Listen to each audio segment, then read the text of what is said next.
press the bell icon on the YouTube app and never miss another update.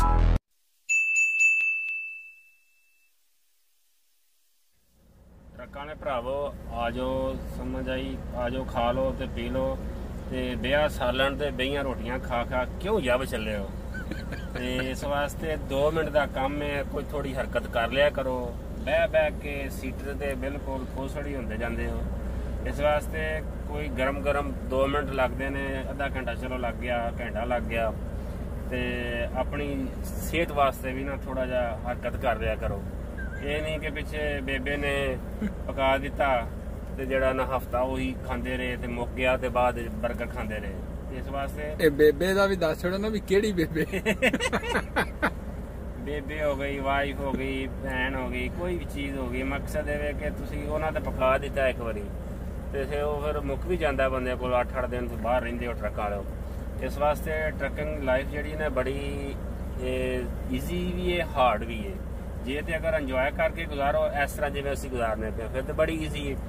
तो जे अगर जड़ा ना बे सालन खांदे रहो तो एक दूजे ना बोलो नहीं तो फिर हार्ड है, जी जॉब है ना फिर बहुत हार्ड है। इस वास्ते थोड़ा जा लाइफ नूं इंजॉय करो। तो ये लाइफ जी है ना ये दोबारा को नहीं होनी है, ठीक होगी ना।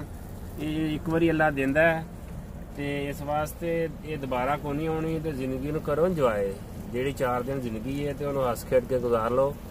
बाकी जिन्ना सड़ना है वो सड़ते रहना है, वो पे सड़न। हाँ, इस वास्ते जिंदगी नूं करो इंजॉय, खाओ पियो ते अल्लाह दी राह च भी दिओ ते किसी गरीब दी भी हेल्प करो। बाहरों पता करके आवे कोई गरीब है इतने मां नूं खाने सारे काले ने, कालियां ने सारे बाहर शा खिच के लै जानी। उन्हें आखना कढ़ाई भी दे दिओ, रोटियां भी दे दिओ ते जाओ तुसीं।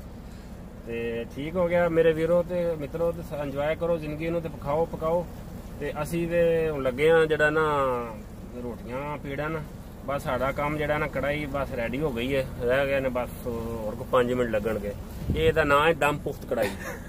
ओके, रब रखा, टेक केयर, चलो।